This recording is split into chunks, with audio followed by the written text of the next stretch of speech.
is up, family? It's your boy Ismula TV, and I'm back with another video for y'all. I really appreciate your patience. But, ladies and gentlemen, I've been busy. As you can see, 24 fantasy football leagues, and I cannot let this season end without letting you know exactly what's going on with each and every one of these teams. So brace yourself, buckle in.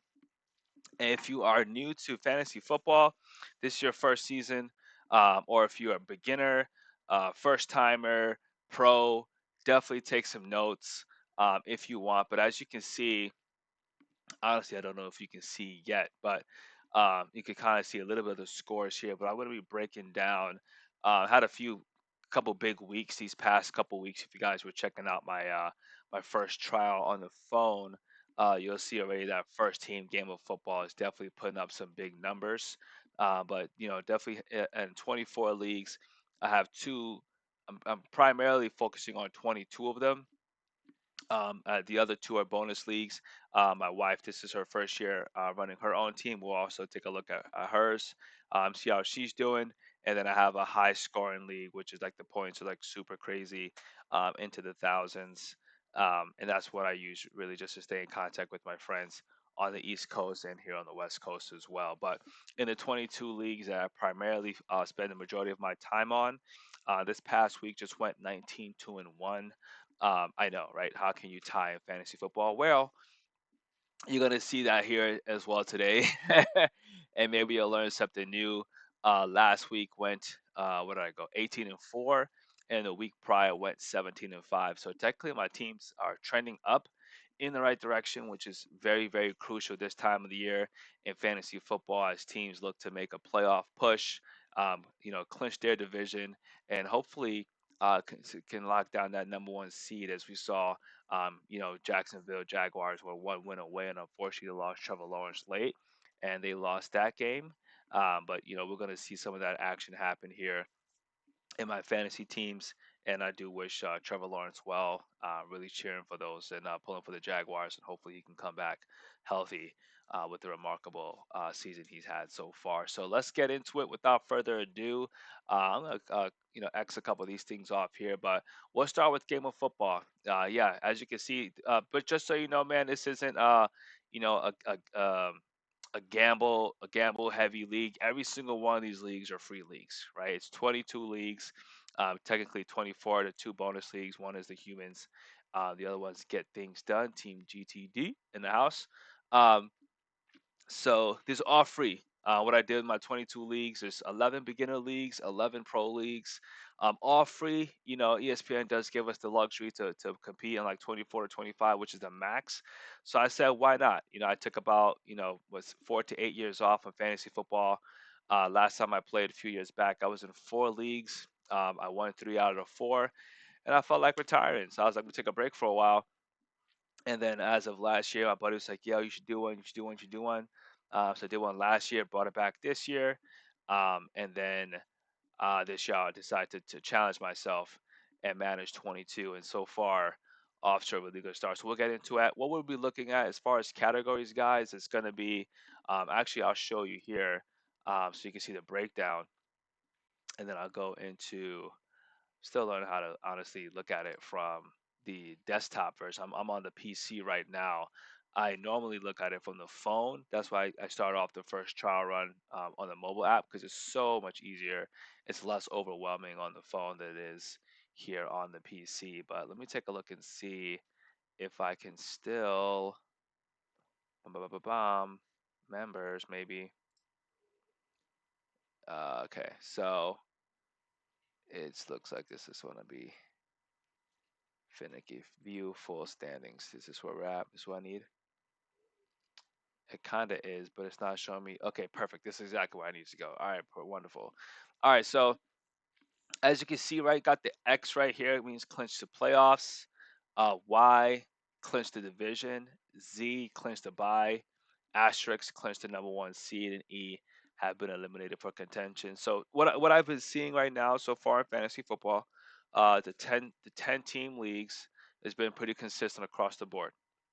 Okay, so top 10, excuse me, top five team goes, and number one seed looks like they get that first week bye. Since Team Fudge is right behind me, and I believe only one game behind. Yeah, only one game behind. And how I found that was GB means game behind, one game behind. Um, I haven't clinched that number one seed yet because they're super close. But I have clinched the playoff berth, which I'm really excited about. So that's game of football. We'll get into those points right now. Definitely put up some numbers for me at a buck 50, last week. So it's really good stuff, and it's Tuesday. So the last game of football is played on Monday, guys. So Monday Night Football. Tuesday is really an opportunity for you to take the time to see which teams won, what the score was, if you were right, did you make the right picks, did you start the right guys, did you pay the price, putting a star player on the bench, so that way you can get some feedback and help you with your analysis moving forward of your team and each individual player and how they can affect and impact your overall outcome in the upcoming week based on matchups, and we'll get into all of that. Tomorrow, which is Wednesday, that's waiver wire Wednesday, is what we call it in fantasy football terms, meaning let's say you have, for example, one of my players goes down. I don't really have a backup. I can click on waivers, and then, in my league, and pick up a guy that's like a free agent or maybe just hasn't even been picked up. And we'll get into that as well. So don't worry too much about that right now. We'll start here and we'll start with baby steps. So game of football, I'm gonna take a look, quick peek. So like I said, on the phone, the ESPN app, it's super user friendly, very straightforward, and right at your fingertips. We're on our phone all day, so really easy to pick up. But though we're on the desktop version, I'm gonna try and simplify things for you guys and be as precise, and kind of help you with your eye, what to look at. So right here, right, I have Tua Tagovailoa and I have Brock Purdy, right? But I'm going to take this matchup. All right, Tua was going up against the Washington Commanders. We've known they struggled this season, stopping offenses. So I was like, hey, listen, that's a good matchup. Tua Tagovailoa, the Miami Dolphins, with a healthy Tyreek Hill. I like that matchup and the points that they can do. I really expected the Philadelphia Eagles to, actually kind of hold Brock Purdy. It's tough to hold stop Brock Purdy with all the weapons he has on the 49ers. But I'm still content with that pick. But I always take a look to see where I could have improved. So, opposition is, OPP means their opponent that they played. At Washington, you can see the at right there. It means it was a road game.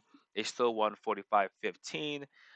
Tua Tagovailoa was projected to put up 18 points. He put up 19, one up. Brock was projected to put up 18. He put up 29. So that just tells me, one, I have a good team, and I have two quarterbacks that can put up numbers. Moving forward, I think Brock Purdy will be my guy as we head into the playoffs. Like I said, because of the weapons he has multiple.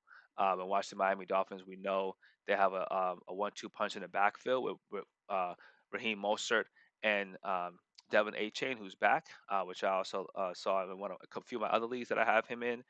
He did come back a lot healthier, but I think, Brock Purdy with George Kittle, Brandon Ayuk, Debo Samuel, and Christian McCaffrey is probably just going to put up, maybe consistent numbers in the postseason. But I'm still looking at the matchup each week to make sure my team has the best opportunity and chance to win. Christian McCaffrey, RB1 spot. So anytime you hear RB1, RB2, it's pretty much meaning there's two slots, two opportunities for you to put in the same position. So you got two running backs at your disposal, but RB1 is pretty much the running back who's been the most consistent, most confident you feel, putting up points week over week, and that's not really going to change unless it's a bye week and they're not playing. So Christian McCaffrey did his job. 1 point less than projected, but anything over 20, I'm content with. And Christian McCaffrey is just such a reliable back. I'm always excited to keep him in there, and what a great pickup for my team. Ricard White, I bumped him up to RB2. He was normally at my flex, and it doesn't really matter putting him at a flex or RB2. It's not like he gets more points there, but the reason for that decision is because Ricard White has been, he's been balling, and Joe Mixon is having he has some inconsistent weeks for me. And the way I can see that is I click on Ricard White's name and then I can actually go to his complete stats and see how much points he's actually put up week over week. So this is not the screen I need right now, though, to be honest with you. This is actually his personal stats. So once again, the app is not the same as the desktop. So let me head back here for you. I'll take this off. I think I just clicked on it too quickly. All right, so I don't even have to click on anything on the desktop. So ignore that. So just scroll down and you'll see what he's done, right? So pretty much since week 7 on, he's averaged, over 10 points a game. And then just this right now, the consistency, right? I need 10 plus points. Um, and that's what he's been giving me. Let me take a look here. All right. But yeah, so this is, yeah, so 17, 17, 13, 19. So it's just a consistent overtime. And then Joe Mixon, if I click on his name and scroll down, yeah, he's giving me big weeks 2017, 12, 21, then 8, right? Stuff like that I don't like. Crucial time of the season, your team's struggling. Down goes Joe Burrow. I need this to be week over week. Just can't have that. And you could call me petty, but anytime I have a player that costs me a game who's like a RB1 or RB2, scored under 10 points, they now, drop down to my flex position, and that's usually one step away from meeting my bench, depending on how many weeks they put it together. So, for example, Calvin really is one of those guys that I actually took a chance on as far as putting him at wide receiver number two. Only reason why I did that and didn't put Debo Samuel in was because this guy, my opponent, looks like he wasn't even paying attention, right? Zach Ertz, he's been injured for weeks on end, free agent. Also had Kenneth Walker. So he's got two players on there, plus the Ravens defense that's on a bye week. So I was like, all right, you know what? Calvin Ridley coming off a big week, right? He's going to show you the stats to prove it, come off back-to-back big weeks, but we've seen throughout the season, week 1 phenomenal, under 10, under 10, 10, 20, horrible, horrible. So I'm like, all right, 31, 29, I'm not going to be sold on him. Then he goes to 7.3. So that just tells me moving forward, Calvin Ridley, you've met my bench. Joe Mixon, he stays in my starting lineup. And Debo Samuel, after the performance that he had, which I knew he'd have, and this was the only, I think this might have been the only team that I actually benched Debo Samuel on out of the all 20 other two that I have. It was a physical game against Philly, so and that physical game advantage Debo, right? He's a wide back for a reason. So he balled out. So that means I get to keep this three dynamic running back duo with Joe Mixon at my flex, and I can flip flop that however I want to make it look pretty for me. And Debo now goes into that wide receiver 2 spot. Calvin Ridley will go to my bench, and Chris Olave will stay at the wide receiver number 1. Because he's just been consistent. So that's kind of a little bit about that. Cowboys defense did have the biggest game that I thought. I mean, nobody expected them to go -3 against Seattle. However, stuff happens and it's part of the game. So I'll probably be drafting another defense this week, and probably dropping a player to get it. But just want to make sure that I'm giving my team as many points as possible heading into the postseason, because we love to secure that number 1 spot and also have that first week bye. So that's that, and that's kind of how I look at it moving forward. And you could take a little preview for if you want to take a look at your week coming up. I usually don't. I just kind of like take the day to enjoy the team victory. I know other people will take a look and start making changes, and I used to do that. But once I would start making changes and moving players around, come Wednesday, you know, people on bye weeks, the injury report gets updated. Then I have to make changes again anyway. So I might as well just wait till Wednesday, take the day, enjoy the win as a team, and then move forward, you know, tomorrow with those picks, because I already know Calvin really will be going on my bench, no problem. But this is what it is. All right, so moving on to the next team, which is good. So we got one team clinch playoffs. Her hip hop hooray! All right, so it's going back to. I guess we just keep going back. And just bear with me. I know this desktop is different. You know what I'm saying? New PC, new technology. First time doing a stream on it. Let me see what's popping in the chat. Okay. Is that better? Can you guys hear me better?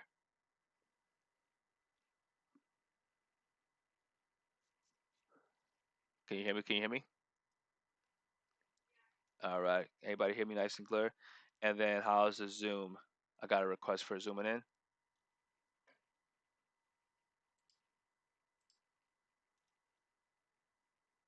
Okay. Can you guys see it better now?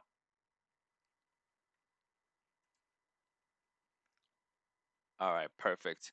All right. So moving on to the next team here, the Avengers. All right. So and by the way, it's pro, so you can see it's pro league. So to be number one in a pro league, that's good. It means we got some real comp in there, and players who know what they're doing. But people know what they're doing in all leagues. So you just got to give credit when credit's due. All right. So checking out the Avengers. First thing I'm gonna do is go to. Let's see if I remember. Overview? No. How do I go to the league? Um, I'll just go here. Click on the team. Scoreboard. That's not it. All right, bear with me. Let's see.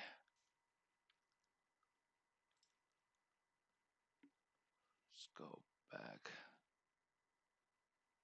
League home, maybe. There we go. All right, so I have to click on each tab differently. All right, that's fine. All right, so go to field standings.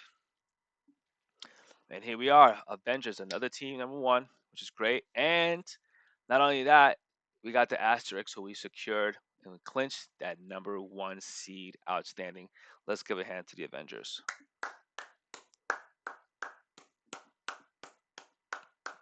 All right, moving on. Cool. So we clinched number one seed, which is awesome. Going back, let's see how we did that. Okay, 10-2.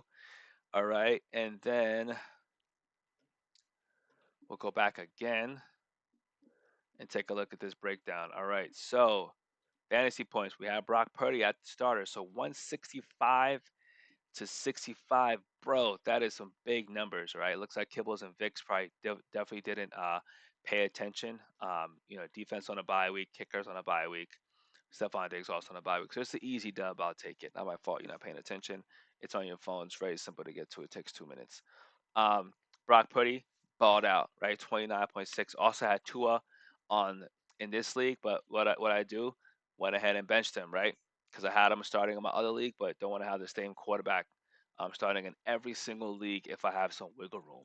Okay, so you gotta take a risk, take a chance, trust yourself, so you can cross reference what you projected, what you think will happen, and then you can make an educated evaluation on each player to make sure that they're setting your team up for success. Bijan Robinson, tough game against New Jersey, projected to do 15 points, but as long as it's over 10, I'm content with that, and we can definitely move forward and keep him at that spot. Travis Etienne was hesitant, in a couple other weeks because he's been a little bit shaky, but was able to pull it together against Cincinnati and drop 17, which is huge. Chris Olave 16.9. Definitely him and Derek Carr, I believe have a solid relationship. Because he's just been consistent pretty much each week over week on the board there 16, 18, 21. That's what I like to see. Just a few weeks that he was down, but that's fine, understandable. He's a receiver. It happens. Debo Samuel also in that wide receiver two spot. Like I said before, a lot of these teams drafted those same guys. But when you're doing the NFL, the Fantasy Football League draft, you got to make sure you're drafting who's available. Taking those guys off the board based on where you are, where you have to pick on the draft, and different things can happen. But really, really happy with the fact that these guys are still healthy and playing at a high level late in the season. So 35 points there shattered his projection. Doubled up on that. Jake Ferguson had himself a day with 19 points for a tight end. That's enormous. Dave Montgomery shows that consistency with 12.5. Falcons defense with a huge night. No, they would. Um, 16 points against the Jets. They've been struggling all year, but well done there. So the Falcons defense and my boy Cameron Dicker, kicker for the Chargers, did his job with 6 points as well. So only thing I could have done here, Tua, definitely doesn't get the nod. He got the nod in the first league. Brandon Ayuk, 15.6, did not. Maybe could have put him at the flex. Um, but running back probably guaranteed to get a little bit more touches than a receiver, but a difference of 3.1 points. I can live with that. really, really good showing for the Avengers team. I hope you guys are able to follow along and get a grasp on what's going on here. But this is really the best way to do it and break it down. So that is team number two so far. We're 2 for 2, or you can say 2-0, however you want to look at it. All right. Okay. Let's see if we can go. We could probably have a speed. Yeah, there we go. Just right down the line. Good call, ref. There we go. Alrighty. So moving on to good call, ref. Let's take a look at this breakdown. I like to do first. I don't know why. Oh yeah, league home. All right, first things first. See where we're at and where we stand. Looks like we could take a quick peek here. We're second, actually a two-way tie for first place. So we both clinched. No one has clinched the number one seed yet, but we did clinch the playoff berth. I'll take that, but it looks like we're gonna have to keep on playing and hopefully keep on winning so we can clinch that number one seed. But really, really off to a good start. So this is a team right here that yeah, we clinched the playoffs, but do want to make sure I take my time with them, and also you know, invest time to make sure I'm setting my team up for success. We can hopefully continue to win consistently.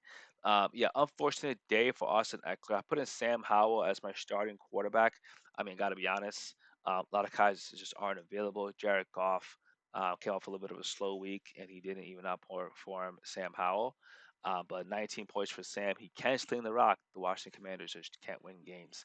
Austin Eckler with a disappointing 4.7 showing against them. I mean, 6 points, not even a touchdown scored. I hope he's healthy and I hope he's all right. Tony Pollard, literally matching his projection at 17.3. Way to go, Tony. Garrett Wilson underperforming at 8 points. So this is when that question comes into play here, guys. Right? I have a Romeo Dobbs, putting up 11 points. Not pretty, right? Projected to do under 10. It doesn't look sexy on paper. It doesn't look, super appealing when I'm maybe projected to do a few points less. If I have a guy starting receiver that's projected to do 9.6 and someone else is projected to do 15, but it also is not helping my team when they actually underperform and a guy overperforms. So gotta take a look at it from a different perspectives here. Good call, ref. Would maybe a good league where okay, Garrett Wilson, he's on a struggling team. Calvin really they're trending up with Trevor Lawrence and the Jaguars. They have let's see you can take a look and see who they play next week. They're playing Cleveland, right? They're down to their third string quarterback. But now if there was a healthy Trevor Lawrence, I can go ahead and say, okay, Calvin really gets a nod again, with as my wide receiver one. Garrett Wilson, you take a slot on my bench. However, now with Trevor Lawrence being down, they're also with their backup quarterback. So now we might be looking at Zay Flowers, the rookie, to step up and play that wide receiver one, wide receiver two spot. You know, but it looks like he had a balling week. The week prior against the Chargers, which we had him in there for, coming off a bye week. Then he's going to be coming up against the Los Angeles Rams. So we'll see who I go with there. I might have to go with him, at the wide receiver two spot, but it's going to be dicey to see how that goes. Once again, Romeo Dobbs, though, with Jordan Love, they're picking up steam. They're in the hunt right now for a playoff berth and fighting for a wild card. So he has 11 points this week, but then 6 points the last week, then double, back to back weeks of 10 plus points. But it's a little up and down. So, what he's trending is, 2 weeks over 10, then a dip, 2 weeks over 10, then a dip. So this could be an opportunity against the New York Giants, who have no defense, where he may get the nod and be able to showcase what he can do. Can my team afford it though, being tied for first place and one win away from potentially clinching the number one seed? So a lot's at stake now. You look at a team with the record that's 10-3, you're like, oh, it's good. You don't got to worry about them. Don't even check your fantasy football. But if you don't check your fantasy, you're gonna forget the fact that Garrett Wilson underperformed. Calvin really lost a quarterback. Zay Flowers is going to be back from a bye week, and Romeo Dobbs and the Green Bay Packers are trending up and going up against a horrible New York Giants team. You got five things happening in your league, and you're also one win away from clinching the number one seed. So that's six things going down in your fantasy football league, even though they're 10-3. Okay, can't be complacent. You can't just take a week off. All right, if I don't pay attention this week, I mean, I'm going up against C.J. Stroud, Cooper Cup. All right, these 116. That's a solid number. All right, that's nothing to sneeze at. That's a good game. That's a good showing for his team. Just had a couple guys, perform under 10 points. Depth chart. You probably could have put in, uh, Marquise Brown, who was projected to 13. But if he does that, Marquise Brown doesn't even show up to work that day. Okay, so and I don't mean that like literally. He probably just, either was injured, didn't play, or wasn't activated, what have you. But you got to really pay attention here, guys, because if you care about your team, if you care about your hobbies, if football is one of your passions and fantasy football leagues is one of the things you enjoy bragging about or talking to your friends about, or even just being a part of a community that does, engage in that competition, that friendly competition, or if it's just something you do on the side for fun in a public league like I do, or all of the above, you know, each week, each opportunity you get to improve your team and manage your team and come out successful is going to mean that much more to you as a manager, as an analyst, as a fan, and as someone who appreciates the game of football and loves the joy that it brings. So, Kyron Williams had to put him in. I mean, I had Kyron Williams on the bench last week because he was coming off of IR. I was like, there's no way. Uh, Not that there's no way, but I didn't believe that he was going to come back and just knock it out the park. Because a lot of guys like Aaron Jones, Ain't Chain, come back from injuries, is having a hard time getting acclimated in their first game back. But he came out swinging 38.4. I was just like, I can't make that same mistake again. Put him on my flex, and he drops 20 points. So thank you, K Dub, your effort, your hard work, your commitment to your craft. And this is honestly what I would be telling these guys too. If I had a chance, like, hey, we want to call up a fan who wants to say a few words to his the players on his fantasy football league. I mean, if the NFL would set that up, that'd be phenomenal. I definitely campaign for that, where I can personally thank these players, whether it was a pay league or a practice league or a fun league, and say, hey, listen, thank you so much. What I would tell him, thank you so much for your commitment to your craft. Thank you for your perseverance through injury, and just the grit that you've shown this season alone to be able to go down, come back and ball out, help your team win. I mean, don't sleep on the Rams now, guys. They're down right now. I mean, they lost Matthew Stafford, they lost Kyron Williams. Cooper Cup was out for injury to start the season, but they did beat the Browns, and they're sitting at 500 at 6-6. So this team still has a lot of fight left in it. And then with this expanded 18-week NFL season, it is a great opportunity for teams who were met with adversity, such as the Rams, to be able to turn around halfway through the season and put together a string of wins to maybe get themselves in a wild card game. So definitely going to be exciting to see how they look as a team moving forward. But really excited to see 20 points for Kyron Williams. So thank you, K Dub, once again. Trey McBride, the tight end. I mean, Kyler Murray. I mean, the guys, their record is I think like 2-8 or something low like that for the Arizona Cardinals. So you might as well just come in and feed your tight end. That's how I looked at it. Coming off a win against the Steelers, they're 3-10 on the season. You have nothing to lose. Feed your tight end, Trey McBride. They did that. 20 points there. Nico Collins had himself a day, bro. 34 points. And I expect him to continue to put up numbers like that. I don't know if it'll be 34 points week over week, but the Texans are balling. Houston is popping. CJ Stroud is believing, and the offensive line is protecting, and that's a lot of good things going um, the Texans' way with the brand new coach Demario Davis, who's fired up with his team. So definitely prayers and thoughts for Tank Dell, man. I know him and CJ Shaw were really close, and that was such an exciting connection to see them ball out week over week. But I expect Nico Collins moving forward to be the guy. Hopefully, even open up some more opportunities for the rest of the team. But I expect him to be the go-to deep ball threat moving forward for the Texans, and I hope he continues to have a big week, not just for fantasy, but also for his career and the success of the Texans. Buccaneers dropping 8 points on Carolina, so I picked them up in a lot of my leagues. Harrison Bucker doing what he does for the Kansas City Chiefs. So right here, you're going to see this where it says the projections. On the right side is fantasy points, where they actually put up the points was the actual points they put up in that week. So it's just each slot here. So slot, you see the positions, player, right? It's their profile pick, team position, and the team and whatnot. So their opponent, stats, right? The outcome of the game, what they're projected to do, and then the total points. So if you break it down to columns like that, look at it from left to right, you'll see what's going on. But yeah, so we got James Cook coming back too. I mean, I don't really see where he can fit in. Honestly, with Austin Eckler, with that low of a performance, I mean, James Cook just might get the nod and be in. And this might be the first time that I bench Austin Eckler all season. So we'll see what happens there. I mean, that's a tragedy of a game. If you know anything about Austin Eckler and his work ethic, I mean, 14 carries for 18 yards, of 1.3 on the ground against New England. I mean, credit to New England Patriots defense. They've been holding teams to under 10 points all season, but damn, that is low. Gotta call a spade, bro.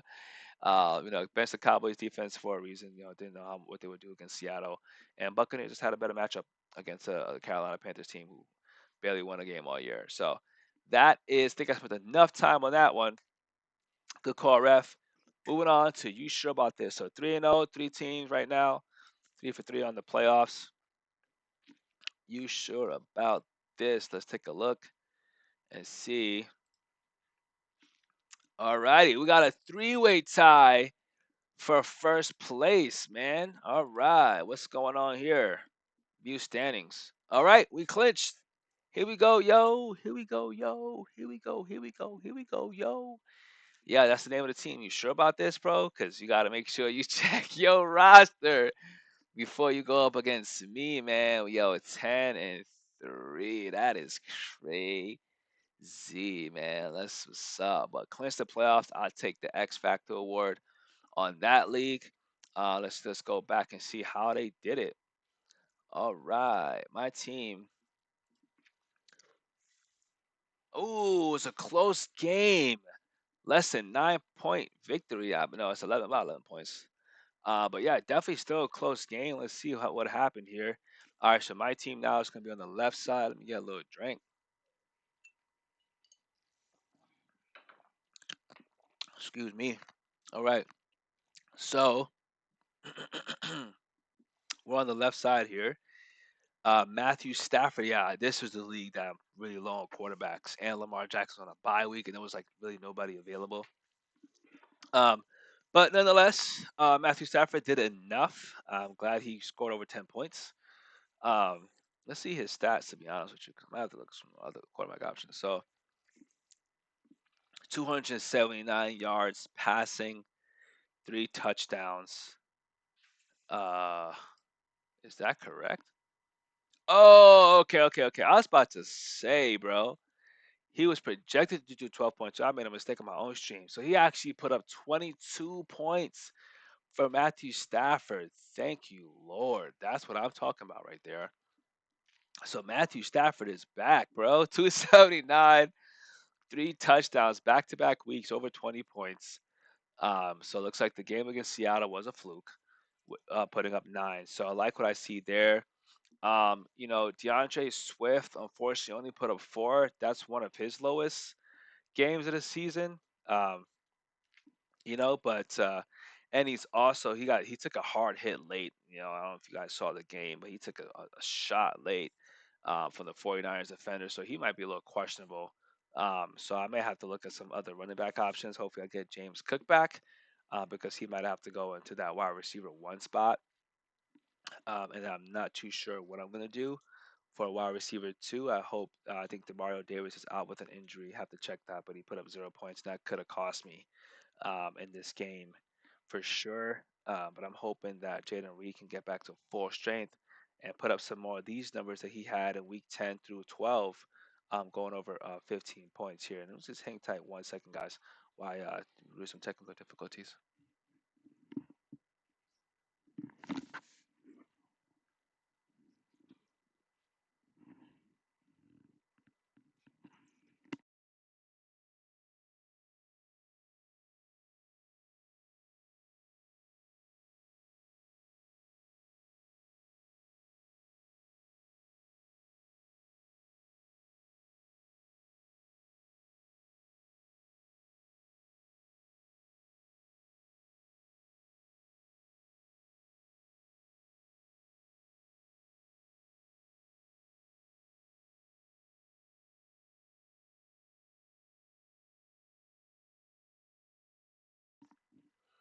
All right, mic check, mic check. You guys still with me? All right, cool. Yeah, some technology happens. All right, so yeah, I got a couple things going on here, right? So we got a three-way tie for first place, and you sure about this league? But I got a couple things going on. So, think about fantasy football as, best way I can say it, you're the manager, right, of a fantasy football team, right? You're this you have your team, you're the GM, this is your team, and you're drafting your favorite players in the NFL, or from a business standpoint, the players who you think are the best in the NFL that's going to help you win games against any opponent, any matchup week over week. So it's your fantasy, right? You can pick your quarterback, you can pick your running back, you can pick your receiver, tight end. Um, what I've learned doing the fantasy football league is to really take your emotions out of it. Okay, if you have a guy that you love, um, that you're a fan of, look at the production. Watch some videos, take a look at the tape, watch him play. After the game's over, take a look at his stats. And take a look at his season stats too, and see how consistent this player is week over week. Okay, because I have guys I'm a fan of, but just because I'm a fan of the player doesn't mean they're going to be the best fantasy option for me in my actual league. So you just got to take that with a grain of salt, but at the end of the day, have fun with it. Have fun with it. This is something that, it's a privilege and opportunity for us to do in the U.S. And probably across the world too. But take advantage of it. Have fun, and make it your own. So I got a lot of things going on here, and I gotta definitely address it. Okay, Matthew Stafford with 20 plus points. The Rams are hungry right now, right? So when Lamar comes back, who's Lamar playing, right? Because he playing against the Rams, right? So literally, I got a quarterback that's hot, Matthew Stafford, back-to-back weeks over 20. Okay, and going up against the team, and going up against the quarterback that I have on the bench, I literally just have Matthew Stafford plugged in because Lamar's on a bye. So both defenses have been pretty solid, right? So now you gotta take a look at the matchup. It's all about the line of scrimmage. Ravens defense has been lights out, and the Rams defense has been playing solid. So that's a decision that I have to make, and I'll leave that for tomorrow when I actually have to make it. Okay, but something to think about moving forward. Now, the real question is DeAndre Swift healthy? They did feature a lot of backs the other night, in Gainwell, Scott, and DeAndre Swift. But at the end of the day, if he's got to go, I have other running backs that are, and I have to take that into consideration. So definitely might have to put James Cook in, who is a starting running back, which I'm blessed with to have, and we'll put him at the wide receiver one spot. And then Demario Davis will probably have to go to my bench. He's just not healthy. And I'll be putting in Jaden Reed as my flex option unless I can get somebody else in waivers that can provide me with, same point spread or if not more. So yeah, that's that. And yeah, that's pretty much it for that. So great win for my team here. Everybody else pretty much did their job. CeeDee Lamb with a balling out day, 32.6 points. And Jake Ferguson, once again, 19.7. Way to go. Falcons defense did what they did. And Jake Moody with 6 points for San Fran. Alrighty. And unfortunately, Justin Jefferson is still injured. But moving on. All right. If you know, you know. Yes, sir. That's why I walk different, talk different. Bam! What a shootout of a game. Are you serious? Do you guys see this? A buck 68? No way. Trevor Lawrence, before he went down, outperformed his projection, right? 17 points in that column, putting up 25.2. That's why I had to show you. All right. Now we know how we gotta do this thing, man. League home real quick. See where we standing. If you know, man. Number one again. Another one. Okay. And we clinched the number one seed. Let's go. Okay, getting dubs. All right, 2 games ahead of second place, who also clinched a playoff berth. Congrats to them. But definitely a big shout out for my team. Okay, so let's see how we did it, bro. So now I got a real issue on my hands, though, right? Because Trevor Lawrence is out, putting up 25. I got Jared Goff on the bench, but Jared Goff, sometimes he ball when he wants to. You know what I'm saying? Let's take a look and see if I'm right. You know what I'm saying? So, all right, here we go. 16 points for Jared Goff, 18, 13, 21. He has the capability, as you can see in weeks 1 through 6, putting up 20 plus points in fantasy football. But as of late, it's been under 20. So definitely gonna need for him to play up every game and play like the Jared Goff that I know he can play as.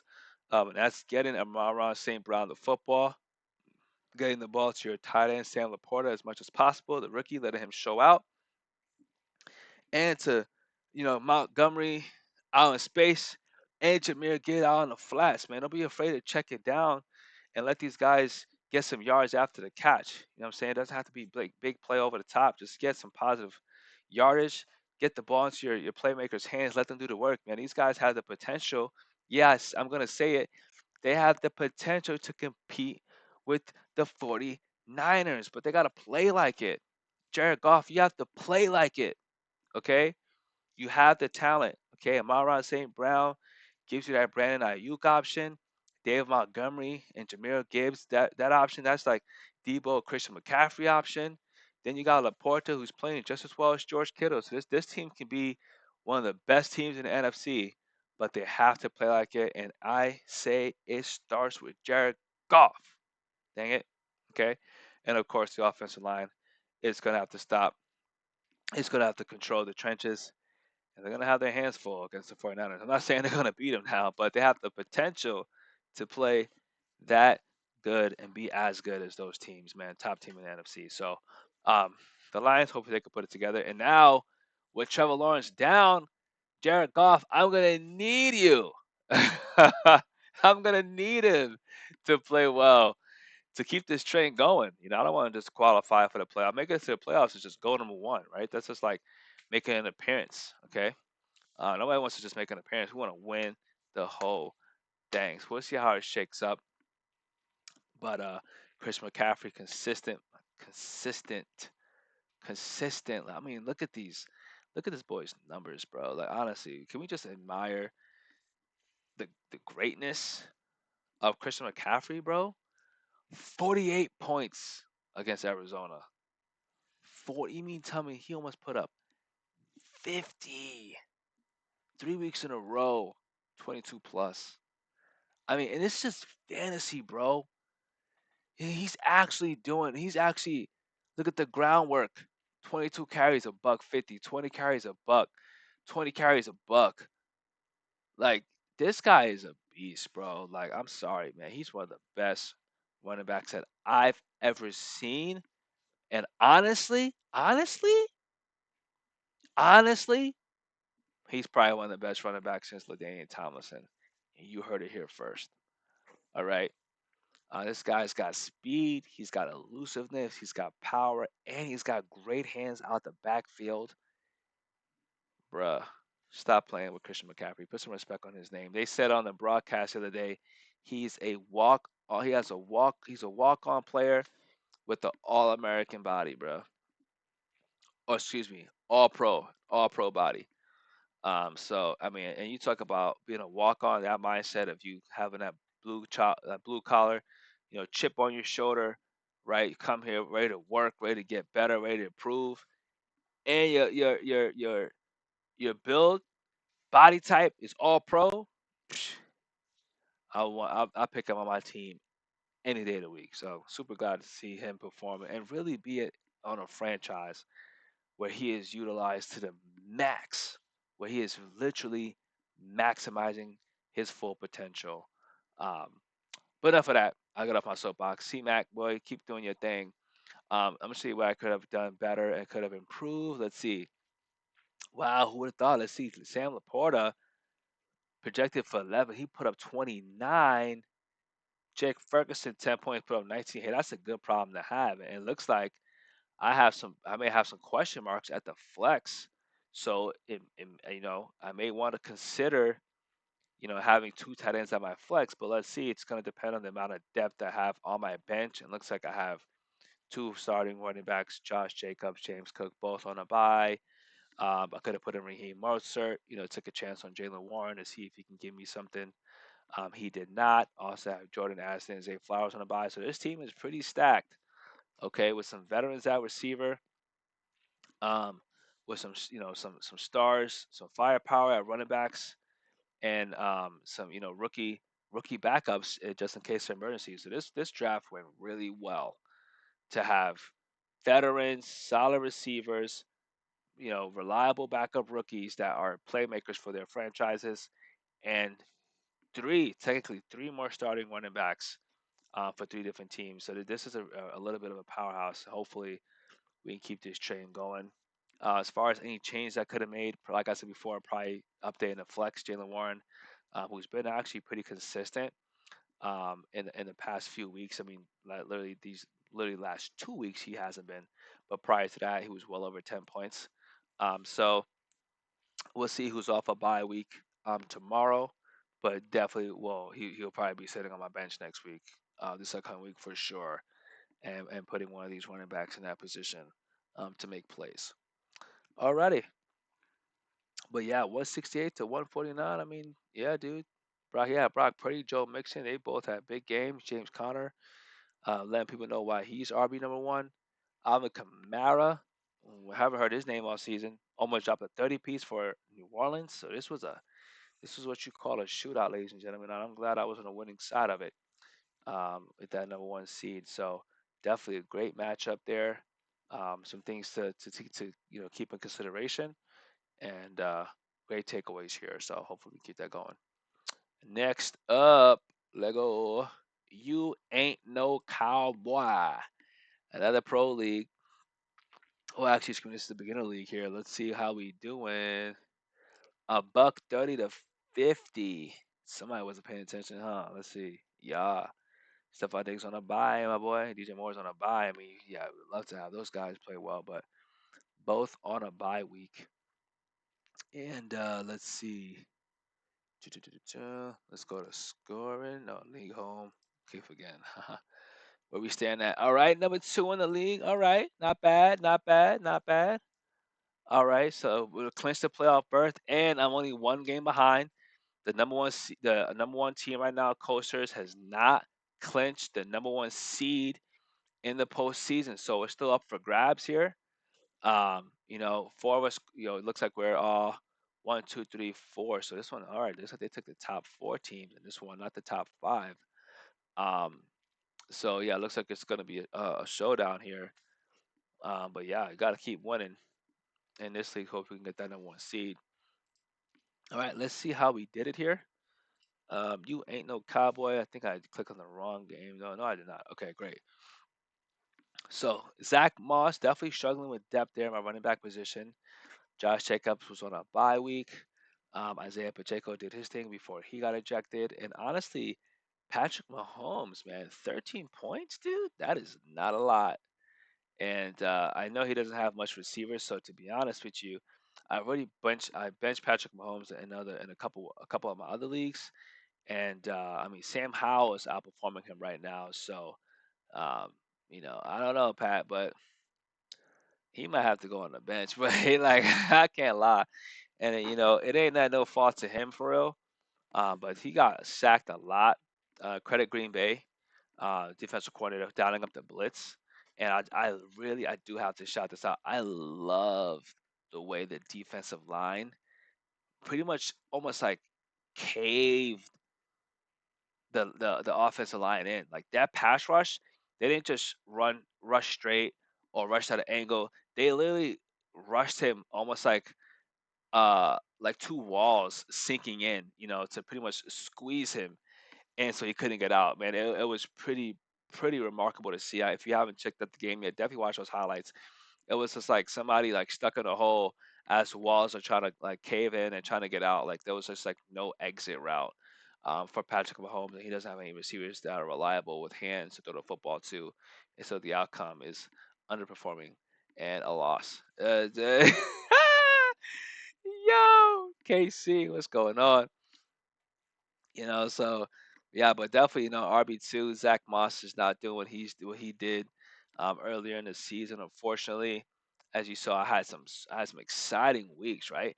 20, 22, 33. Like, oh man, all juicy numbers. And it's just been downhill since week 9. So definitely, having Josh Jacobs on a bye week, who really also hasn't been that remarkable or spectacular this season. Unfortunately, like he's had his weeks, but I mean, 5.1, these games really cost me the 12 points, 6 points. So not horrible, but hopefully he can put together back to, some more like 15 plus or close to 20 points where you want him to trend up because we know he can do it.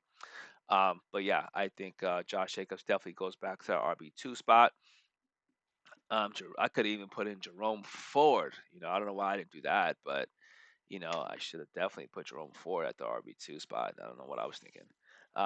Well, yeah, that's what I was thinking. I was thinking he's going against the Rams, and Aaron Donald in the defensive line ain't going to let him run nowhere. But boy, was I wrong. Let's see what he was actually able to do on paper. 9 carries for 19 yards, 3 receptions for 33 yards. So pretty much like all-purpose yards game, which is pretty much what he does. Gives you about 50 to 60 total offensive yards per game, which gives you some versatility on offense. You can hand it to him, he'll pick up some yardage. You can throw it to him, he'll pick up a couple first downs, and that's what gives you 10 plus points on fantasy. But yeah, the real question mark is Patrick Mahomes, my backfield, and the health of Puka Nakua. Thankfully I have some depth at wide receiver. Tyreek Hill is being the cheater that he is. I mean, projected to do 23, and you drop 30. I mean, what is this like? I mean, it's the reason why he's top overall pick. He's the fastest receiver in the league in my opinion. The most explosive receiver. I mean, you really could just do go routes. I don't know why they don't just go routes. Probably because he'll get tired. But you can really just run go routes with him. Um, you know, every game, and they do. They usually run a handful of go routes to get him open. But you can also get him a drag hitch.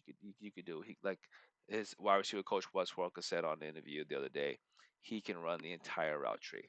One of the best receivers I've ever seen. Super explosive, incredibly fast, and just a nightmare for defenses to stop. So Brandon Ayuk, I have to really give Brandon Ayuk a shout out here. I mean, I don't know if he'll go down as like the most improved player, um, because we kind of saw him make these plays last year, but he's been really consistent. I mean, what San Francisco is doing is very creative, and it all starts with that offensive line, creating these monster holes for Christian McCaffrey to run through. Um, because it's really setting up that play action, hitting it Ayuk over top, quick, a drag route or quick screen route to Debo Samuel, takes to the house, play action, kicking it to George Kittle out the flat. I mean, but it's really allowing every single one of these players on the team to eat. 15 points, I mean, 15 plus points for a wide receiver, especially in this part of the season, is remarkable. And for a guy who primarily just plays receiver and runs those routes, that's a big game. So definitely huge shout out to Brandon Ayuk. Hopefully he keeps it going, and Brock Purdy can continue to find him, because this right here, 20 and 15, that is a tough combination to stop and to match up against, if you're any league or any team. Jake Ferguson, super glad I picked him up in waivers a few weeks back, dropping his 19 points, and Calvin really once again showing me he's not reliable. Um, so he's probably going to hit the bench as well. Hopefully Puka Nakua is okay. I know he's going to be out potentially for the rest of the season. I think they said he may have some broken ribs. But Cortland Sutton, he had a shaky week the other week, putting up under 10 points, and which is not it's uncharacteristic of him, right? He's only put up under 10 points one other time this season. So raised a red flag there for me, and I thought, going up against a Houston defense that's fired up, that they'd stop him a little bit more than they did. To his credit, he got open, and to Russell Wilson's credit, he was able to find him. But he's once again another test here with Calvin Ridley at that flex spot. As you can see, this is the common trend, right? Got a team that's high ranked, an opponent that's not paying attention, opportunity to put in a guy who I normally wouldn't put in to see if he can prove to me that he can be that number one option. He does not. Cortland Sutton shows up on my bench that he can be the guy. Puka Nakua, he was on my bench, even though he had a monster day. Didn't really pay the price for it coming out with the win. So that card could have been the last week I could have had him in, but he's done the job for me all season. So for me to have him on my bench, he actually gets injured. You never know when that injury could have happened. I hope he gets well, but I think I'll definitely be activating um, Cortland Sutton into that flex spot, or maybe even Devon A Chain. As I said, I have him on IR the week prior. I think I left him on my bench twice. Yeah, so they had a bye week. He didn't do well against the Vegas Raiders, and I think he wouldn't do well after being reactivated. Now he has, so it could be a situation where Josh Jacobs wants to continue to be inconsistent. That I might put A Chain at that number two spot, and then Cortland Sutton at that flex. But this is going to be interchangeable. I think. Yeah, it's gonna be a conversation here. Definitely gonna have to be a conversation. Because I don't think I'm gonna remove Brandon Ayuk the way that Brock Purdy's playing. Russell Wilson, they just lost the game to Houston Texans, so it's gonna be interesting to see who goes at that flex, but it definitely will be Calvin Ridley. Okay, moving on. All right, roast them. Another pro league here. Okay. Okay, and here's the tie that I was talking about earlier in the broadcast. So let's take a look and see exactly what happened. I'll go to the league home first so you can see. Number one.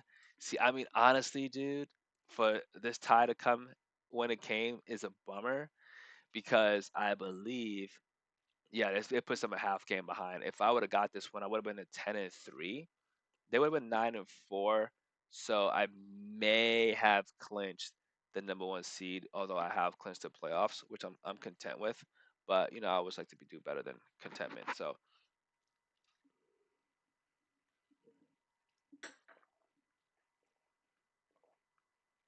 okay, excuse me, I had to get a little sip there. All right, so okay, let's see what they did, man. Yeah, it tied. Can you believe it? A tie game in fantasy football. Yeah, it happens. It's real. What happened, right? If you ask me, I do not know, but 92.8. I just made history. First tie that I've ever seen in fantasy football league occurred. So 13 points for Patrick Mahomes. I blame Patrick Mahomes, not playing. I blame myself for not benching Pat and not putting in Brock Purdy. That's my fault. It's my own fault.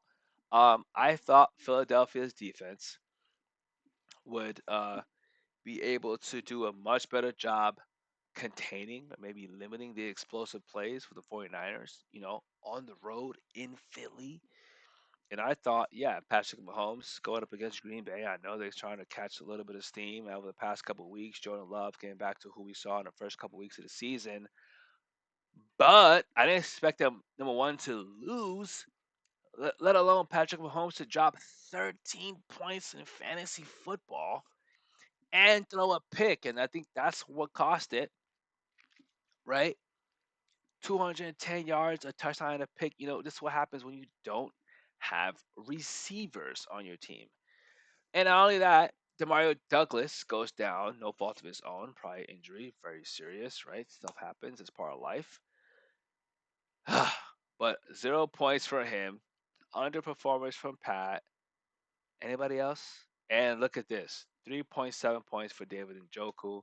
I mean, and look at the opportunity on my bench. So this one was all my fault. I have myself to blame. David Njoku, I mean, going up against the Rams, whatever. I should have put in Jake. Okay. I should have benched Patrick Mahomes. And I mean, as far as receiver goes, yeah, probably. Well, I know what I'm going to do moving forward is put Brandon Cooks after dropping 16 points to that wide receiver number two spot, and then put A Chain in that flex spot, and then put Jake Ferguson in that tight end spot and Patrick Mahomes. Welcome to the bench, my friend, and start Brock Purdy. But there's so many points that I left on the table there. 25, 19, 29, which could have definitely sealed the win for me. But like I said, this is why we pay attention. This is why we take no days off. This is why it's crucial, right? Even if your team's winning, to make sure that you're taking your time and you're not rushing it. 22 leagues. I'm not going to make any excuses, but there's some that I spend a little more time on, and others that I don't. This one I probably should have spent a little bit more time on, and made those changes. But nonetheless, the past is the past.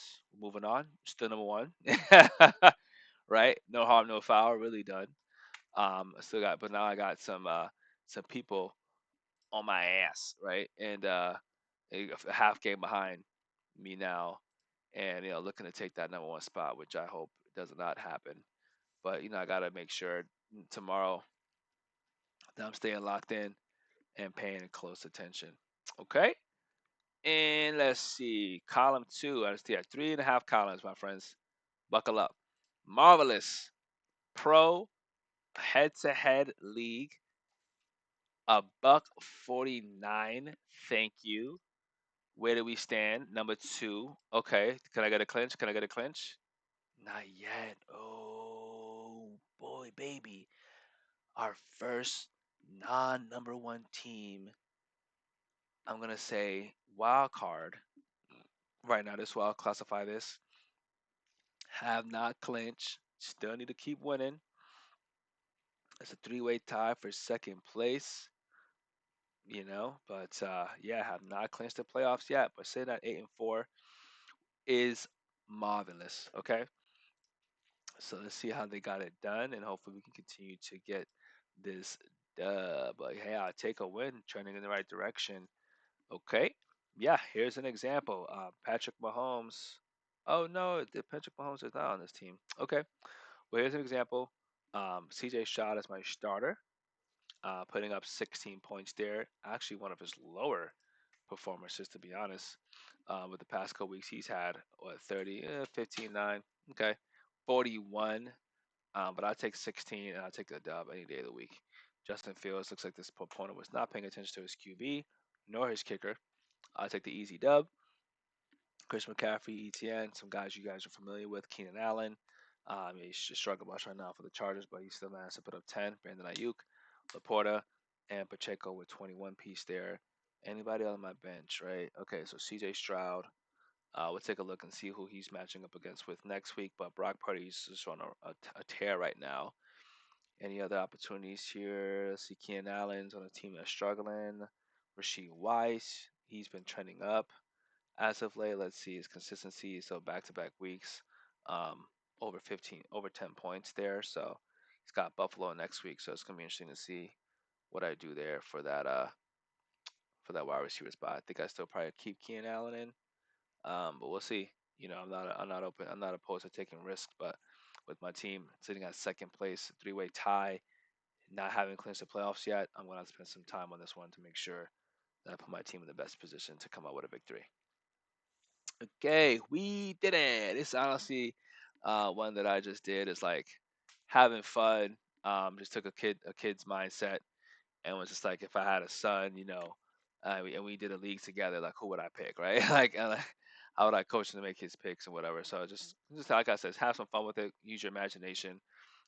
Get creative, and you don't know what can happen. So we'll go into second play, another 8-14. Did I clinch? Did I clinch? And we clinch. Let's go. So the 8-4 is that sweet spot right now. That record that can put you in second place, clinch, maybe one game behind. We're super close to clinching the playoffs. So really great and exciting news there to get that clinch playoff berth, which is amazing. Let's see how they did it. Okay. Oh, let's see how we did it actually. All right, clicking on that. Break it down. Break it down. Looks like another player not paying attention. I mean, I understand 111. You probably just throw in a towel at that point, but I'm still locked and loaded, paying attention. And looks like Jalen Warren did not do his job. Okay, 6.5. Devin Singletary had a unfortunate showing there, but it was more Damian Pierce's game, and I saw the highlights, so I get that there. With 5 points, he didn't really get too many touches. Let me just confirm my theory. Yeah, 8 carries, one reception, but 4 yards. So it is what it is. It happens. You got to get everybody the you got to feed the hot hand, and that's what happened against the Broncos. Damian Pierce was hot. Jamar Chase, so glad I left him in. I got a little nervous, with my boy Browning, but nah, Browning was like, yo, we're gonna ball Jamar Chase hand no matter what. And boy was I thankful. 30 piece there at Mike Evans. I mean he's sitting as the second receiver to put up 10 careers, excuse me, 10 seasons, 10 careers, 10 seasons in a row of 1,000 yards receiving. I mean, the only other player to do that, ladies and gentlemen, can you guess? Was it Randy? Uh, no, Jerry Rice. I mean, you think about Jerry Rice, the Hall of Famer. What record does he not hold? I mean, at this point in time, it's just insane. But yeah, 10 seasons in a row of 1,000 receiving yards, guys. And by the way, here's a kicker: 7 different quarterbacks he's done it with. Seven. Jameis Winston, Baker Mayfield, Tom Brady, Ryan Fitzpatrick. I mean, guys, the list goes on and on, but really, really exciting. And I'm so glad because I'm like, going up against Carolina, one thing I like about Baker Mayfield, is just mentality, right? We tell guys all the time, right? Patrick Mahomes, find your number one target. It's Travis Kelsey, Tua Tagovailoa. Just throw the ball to your number one guy. It's Tyreek Hill. Yeah, Josh Allen. Whatever you do, just find Stephon Diggs. But one thing that Baker Mayfield is gonna do, he's gonna throw the ball to Mike Evans no matter what. All right, and you gotta love that, man. Even if he has to force it to him, he's going to give Mike Evans an opportunity. I mean, why not? I mean, the guy's 6 foot whatever, 6'3", 6'4" wide receiver. Um, you know, great target. He was, what's his name? Johnny Manziel's target at Texas A&M when he had Johnny Football run there down in Aggie Stadium. But yeah, I mean, and that's why Mike Evans doesn't leave this wide receiver two spot. Is because he has a quarterback at Baker Mayfield who's going to force the ball to him if he has to give an opportunity. And when you do that, that just continues to build trust in your guys and know that he's going to have an opportunity to make his imprint on the game every single week. And they probably also talked about the goals that he has for the season, and he wants to make sure that he hits them, right? Because getting the ball to a consistent performer like Mike Evans not only going to build that relationship and that bond, but it's also going to help you look good, right, as a quarterback, and especially when it ends up in a victory. But look at all these 20-point games. I mean, 29, 20, 26, 25, 29 again. I mean, 7 catches for a buck 62. I know it's against Carolina, but dang, that's a lot. And got to give credit where credit's due. So super thankful that he's on my team. Laporta doesn't doing what he does. Cowboys defense again, -3. You're gonna have to make some adjustments there. And let's see if there was any opportunities missed. I would say yeah, Debo Samuel at the flex, 100%. Debo being at the flex is definitely probably what I'm going to have to move forward with in this team. But at the end of the day, we did it. And I'm super excited with the outcome. So, way to go there. Moving on, let's go. No fly zone. Hey, stop playing. Where we at? Could I clinch? Let's go! Let's go! Let's go! All right. Yes. You guys have to understand. No fly zone started off the season 0-4, y'all. 0-4. Literally at the bottom. So to come from the bottom, to start from the bottom, and now to be in the top 3 and clinch the playoff, let's go. That's what I'm talking about. Let's see how we did it, man. And clinched? Hold on, let's go back. And we clinched 8-4. 8-4. Let's go. And we clinched. Let's see how these boys did it, man. Barack, Mr. Relevant now. Stop playing, man. Mr. Relevant now took on Pat Mahomes and took him down, bro. Stop playing. Bijan Robinson put up 10. Jalen Warrenson under 10. Calvin Ridley under 10. Thank you, Mike Evans. Thank you, Trey McBride, for picking up the slack. Thank you, Cortland Sutton, for picking up the slack. Missed opportunity? Absolutely. I knew this. I had to live with this missed opportunity from Thursday night, bro, all the way till Monday, bro. All the way till Monday, bro. I thought this right here was going to cost me. I thank God every day that it didn't. But yes, Kyron really, like I said before, he's earned his spot.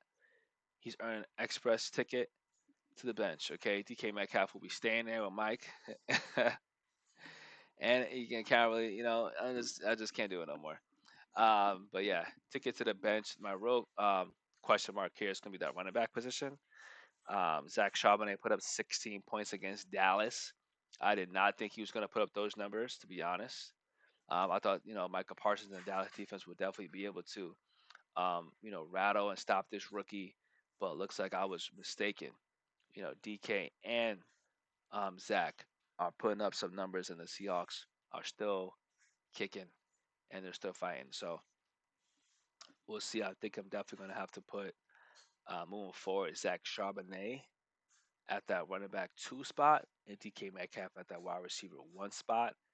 And we're gonna look like a solid team, baby boy, going into the postseason. So well done there. Buck 41, huge numbers.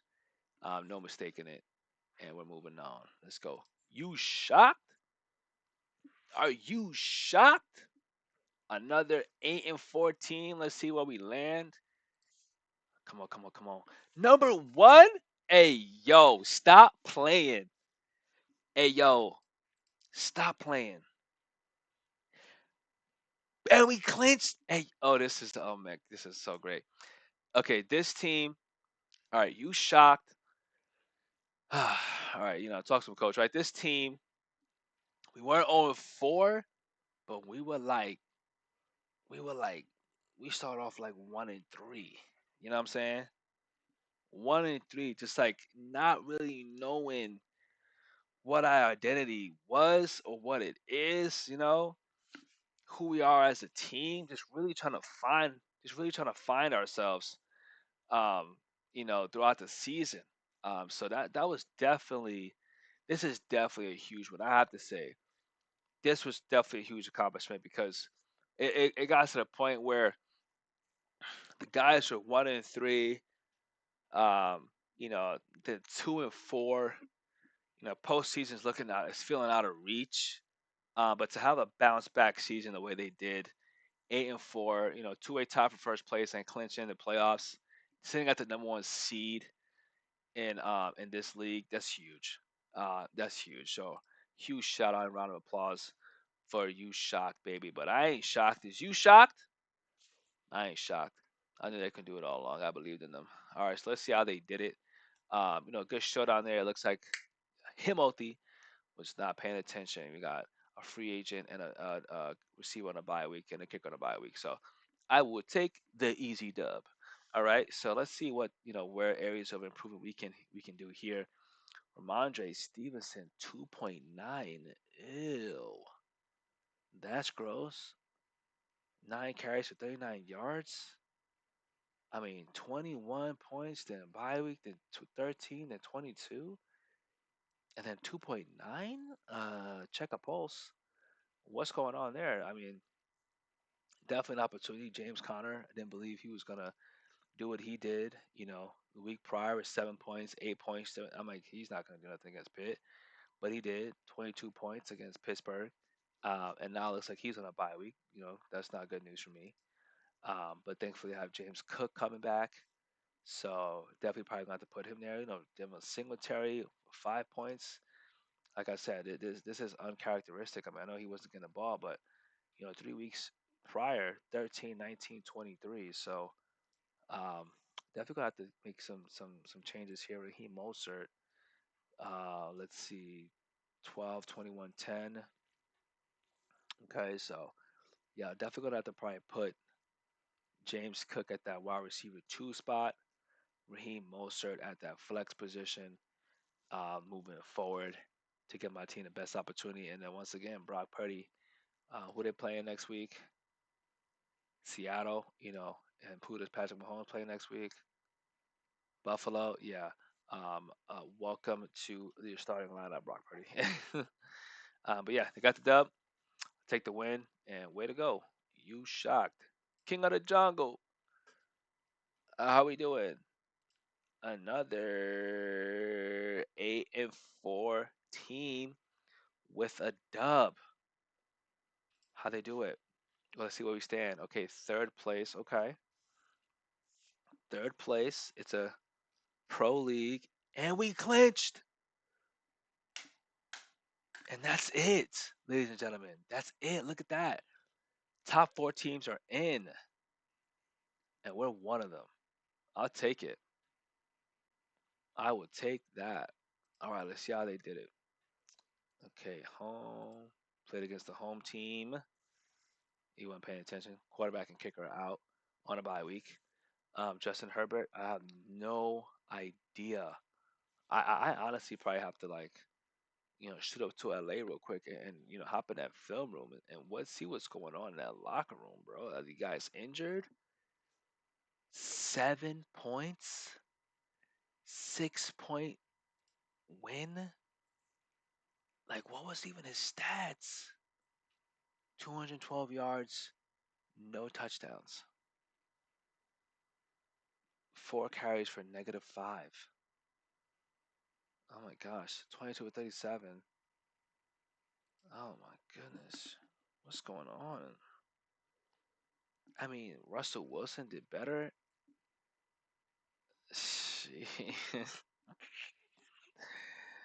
I'm at a loss for words. 13, 25, 28. I mean, it ain't the first time he dropped seven, but yo, I don't know what's going on. I don't know if I feel confident with Russell Wilson moving forward. Who does the Chargers play next week? Denver.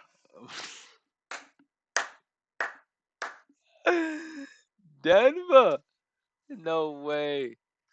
Oh man, that's gonna be comical. I don't know what I'm gonna do. I'll probably take a look at the. I'll probably take a look at the who's available in waivers for quarterbacks. If there's nobody better that's available, then I'm gonna have to make a decision. Jay Herbo or Russ. That ain't easy right now. Russell, I feel has been consistent though. 15th, you know what I mean? He's been playing like a quarterback. So, and they're gonna be at Los Angeles in the dome. They were just in the dome in Houston. So, 3 interceptions, still put up 15 points. So I don't know. Tickets for that game is cheap right now. Up in SoFi, I don't know what that's gonna look like, but I'm gonna have the decision to make in that game for sure. Any other opportunities here? Let's see. Debo did his thing. Jerome Ford, okay, okay. See, I gave Jerome Ford a chance in this one. Okay, he proved me right. 14 points. Let's go. Debo, you already know. Evan Ingram with a big game, 23 points. That's what I'm talking about. James Conner, I also gave him a choice. See, sometimes if I don't give a guy a chance in one team, maybe let's say I'm deep. I have a lot of depth at this position on one team or one league. For running backs, receiver, you see those guys on my bench, like, yo, man, he's my starter in other leagues. Okay, if he's not needed on that team, he's needed in another one, right? If I have a lot of depth on one team, there's a 80 to 90% chance that those same players on my bench are actually my go-to players on another team. So I like to make sure if I have, let's say I have, for example, Gus Edwards, And like Devon Singletary, right? But you know, on the same team as Chris McCaffrey and Josh Jacobs, I'm gonna go with the powerhouse guys, right? Those top performers, Chris McCaffrey, and those other guys gonna be on my bench. But if I have another team where my starting running back was Raheem Mostert out, Kyron Williams out, or like J.K. Dobbins out, and I have a lot of injuries. These guys are on my bench. James Conner's guys, they now get elevated to my starting lineup, and it's good to see that they do get that opportunity in other leagues down the road, and they perform well and they make it count with a victory there. So shout out to those guys, just waiting for their opportunity to shine and making the most of it. Once again, disappointing performance from Dallas Cowboys, -3. Chargers kicker, did he? I mean, at the end of the day, 6 points, he won the game, right? So kudos to you and all that you do for the Chargers organization. Moving on, we're almost done here, folks. Get things done. Special shout out to the missus. This is her team. So for all my ladies out there watching this video, who will watch this video, you can do this. This is my wife's first time ever playing fantasy football. And let's see where she's standing right now. I don't want to put her on blast, but third place. Looks like we got a Mr. Incredible's Pixar loving couple here. Mr. Mason with the Mr. Incredible, Mrs. Mason with Mrs. Incredible, or if you want to, you know what I'm saying? So that's awesome.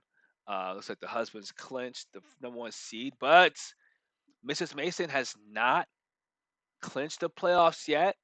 And my wife, GTD, Team DTD, stand up. Only one game behind second place at 8-5. Okay, a three-way tie for third, but she's up there. So, yo, you know what I'm saying? I might want to check the scoreboard next week to see if she can move up. But, definitely hoping she clinches there. Let's see how she did it. Let's take a close look and give her the same time as my other squad. Okay, yeah, she did her own draft picks. Don't worry, I didn't really help her that much. I gave her some tips, but she's been navigating through the app, doing it all on her own, and definitely shining for real. So Patrick Mahomes there, Javante Williams put up 10 for her, Jalen Warren unfortunately underperformed, but Devontae Smith with a big game, even in a loss to the 49ers. Michael Pittman Jr. with a monster game, 27 points against Tennessee. Laporta, Laporta, monster game, 29. Jerome Ford, solid game, 14 points. Any opportunities here? Okay, this is actually a debate that we've been having. Sam Howell, once again, outperformed Patrick Mahomes. Will my lady make the move and bench Patrick Mahomes? I mean, a buck 46. That's some numbers, man. Opponent was not paying attention. I mean, I don't know what they was probably asleep. 4 players on a bye week, easy dub in the house. Let go. But Matt Gay, Indianapolis kicker, 14 points. That's huge. Shout out Matt Gay. Any areas of opportunity here? Yeah, I would say James Conner put up 22 points for sure. Jalen Warren might meet the bench this upcoming week. We'll see if anybody's on a bye week. And I would say Patrick Mahomes, didn't really do his thing. So we'll see what's going on there, and what decision my lady makes to her roster. But great win there for the misses. And 8-5, third place, doing her thing. Let's go. Alrighty, star studded 8-4 team. Okay, not bad. Definitely wanted a little more for this team. I thought we were stacked. I mean, I think we're pretty stacked as far as the roster goes. Let's see where we stand. Second place, it looks like. Okay, let's see if we clinched. Yes, we do. We get the X Factor nod. Team Avatar, number one seed. They clinched the number one seed there, so it's fine. But clinched the playoff berth. I would take it. Let's see how we got it done. I hope you guys are following along. Let me know if you have any questions, man. If there's anything that you want me to go over, anything you want me to, stop and explain or talk about, Just drop in the chat. I'll definitely follow along and help you guys out for sure as best as I can. Let's see here. Alrighty, so as we're looking at it, unfortunately, Justin Herbert, trending down right now, which is not good. Who's a backup quarterback? Russell Wilson, um, which would be interesting. Christian McCaffrey did his thing. Singletary, nope. St. Brown did his thing. Keenan Allen. I mean, my team right now is really struggling. I don't know what's going on. We'd have a handful of people on a bye week, but Debo Samuel, thank you for carrying the squad. Debo Samuel, Chris McCaffrey with the carry. Okay. And then Amon St. Brown and Keenan Allen with the solid consistency. I'll take it. But Njoku did not do his thing. So it's definitely an opportunity here. Evan Ingram, a tight end. I expect moving forward for the backup quarterback for the Jaguars to probably get the ball in Evan Ingram's hands. You definitely coming in want to put the ball in your tight end's hands. They're a bigger target. You have a little bit more room for error when throwing them the football. In that short to medium range. So moving forward, I'll probably be putting Evan Ingram at that tight end spot since Cleveland's down to the third string quarterback. Let's see, DeAndre Hopkins. Yeah, maybe can or cannot put him at that wide receiver 1 or 2 spot, depending if I'm going to lose complete confidence in Justin Herbert getting Keenan Allen the football. Um, but he was also a thought to put at the flex, but I did not want to take Debo out because I knew it was going to be a physical game against Philadelphia, which will play to his benefit. But definitely got some decisions to make here for sure. But definitely the one decision will be Evan Ingram to the tight end. Got a quarterback question coming up. I should get James Cook back. Let's just make sure I'm right on that. From his bye week, yeah, I'll go up against Kansas City. It's fine. I mean, he's going to have to deal with the front seven of KC with Chris Jones a company, but hopefully he can still put up points. Definitely more than 5 points. So Singletary probably meet my bench. And then I just have to figure out a couple other things to plug in some guys. But great win for star-studded team. Lego. Danger zone. Gonna take it right into the danger zone. 8-5. Okay, we keep winning, bro. I mean, dang. I mean, 22 teams, and there's not one has a losing record so far. And we're on column 3. Okay, so hope you guys are taking notes. Like I said, if you guys like this video, definitely subscribe, definitely follow. Drop a like and share with your friends. But yeah, third place right now, 8-5, did not clinch a playoff berth yet. Looks like we have a little bit of a fight on our hands. Three-way tie, um, for second place at 8-5, but trending in the right direction for sure with the victory. Let's see how they got it done. Okay, Justin Herbert looks like he's a quarterback again for my team. Man, on the right hand side, Derek Carey, thank you for finally showing up to work, and I mean that with the utmost respect, because 3 points and 5 points is just not you. Yeah, I just didn't recognize you for a while.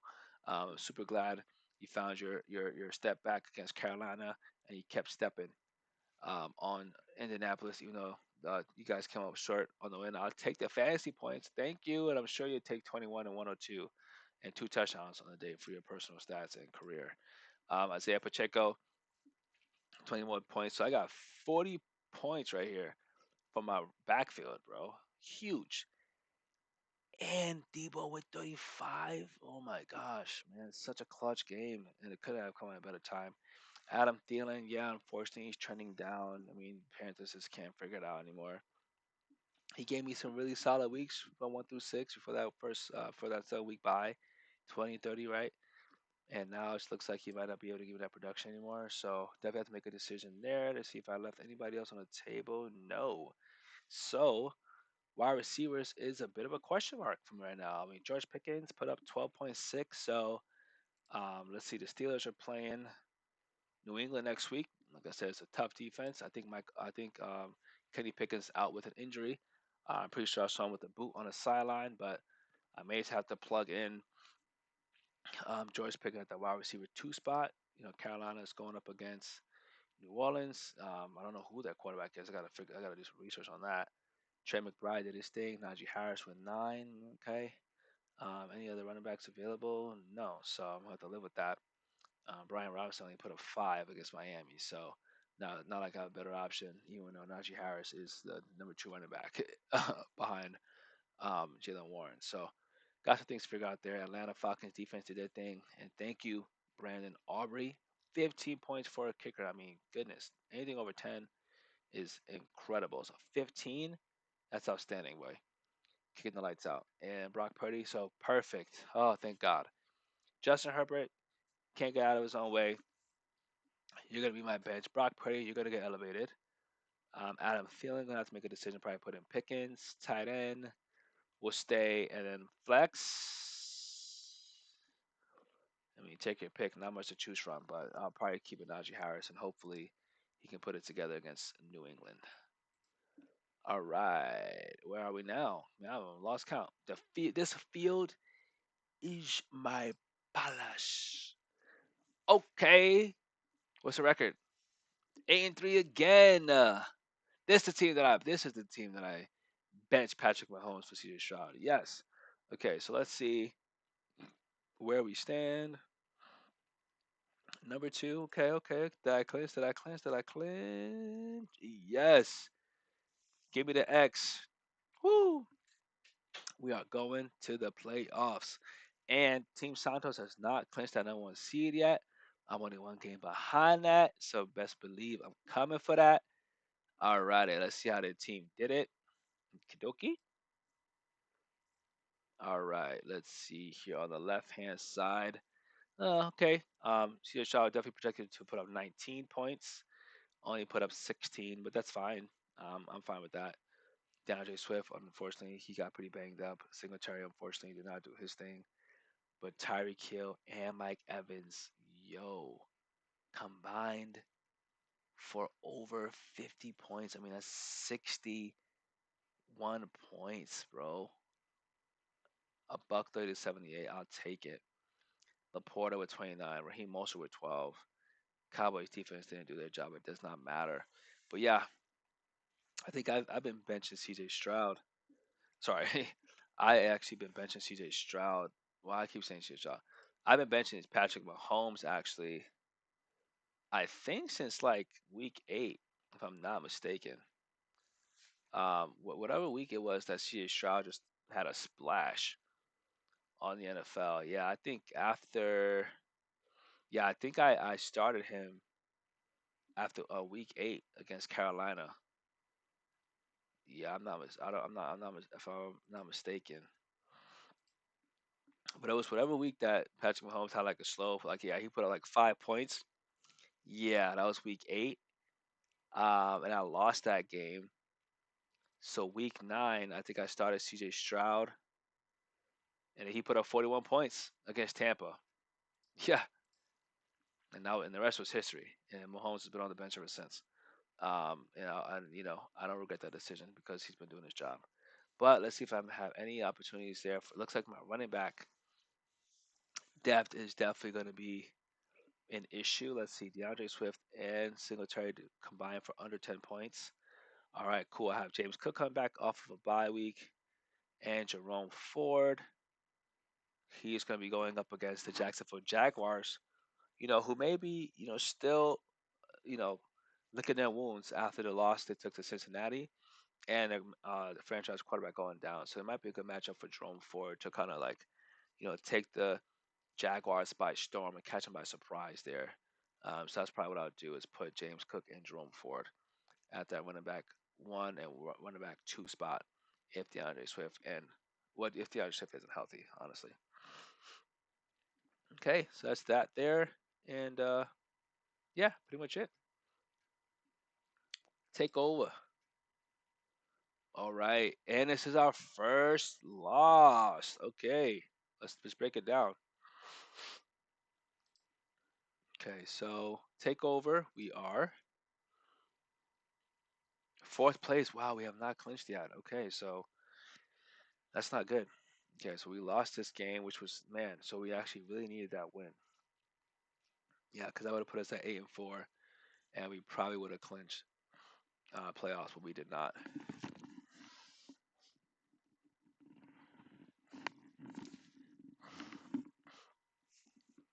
So yeah, excuse me 1 second.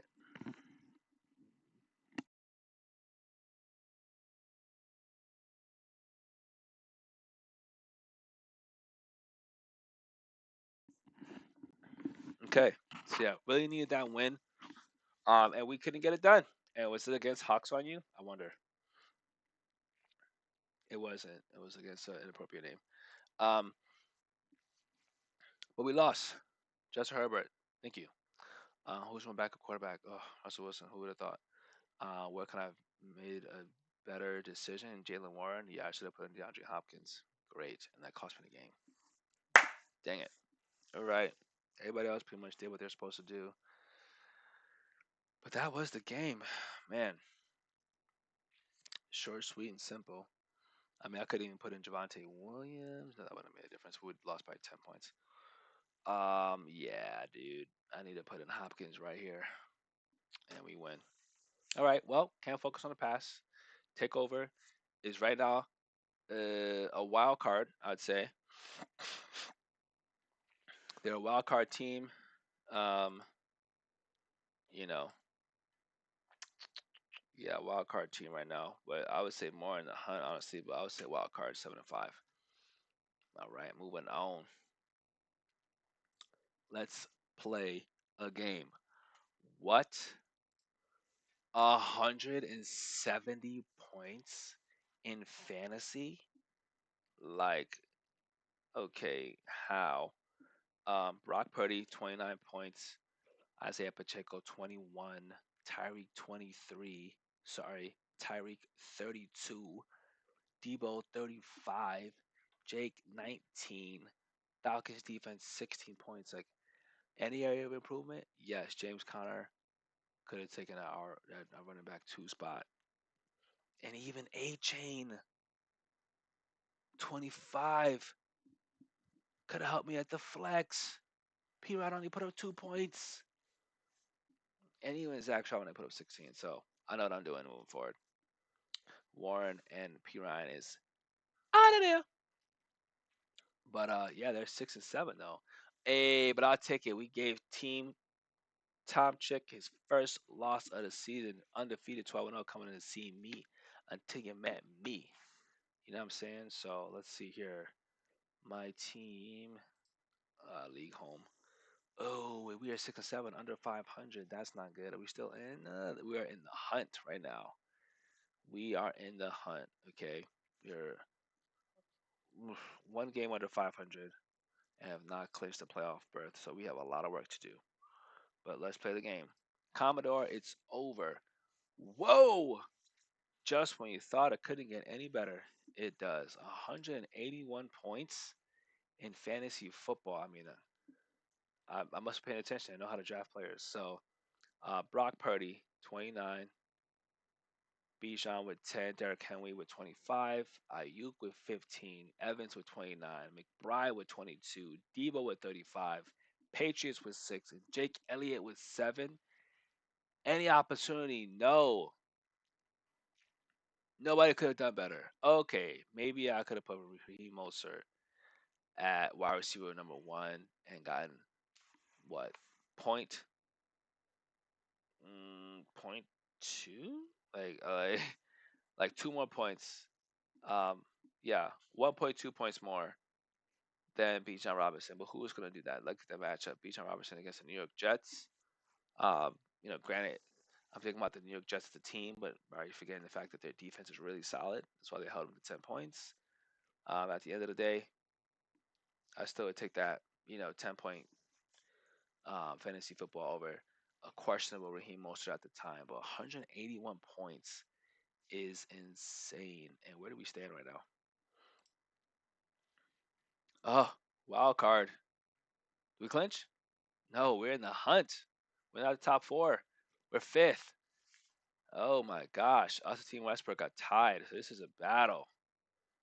This is a battle. Another team that struggled to start the season. So we're actually projected 1% less to make the playoffs than Team Westbrook. So yeah, we got some work to do. So whatever we got cooking right here, we need to keep this. Excuse me, this. Whatever we got cooking right here, we need to keep cooking this up, man. Again. And who we have on the bench? Calvin Ridley, James Cook. Okay, so does he? Yeah, I mean,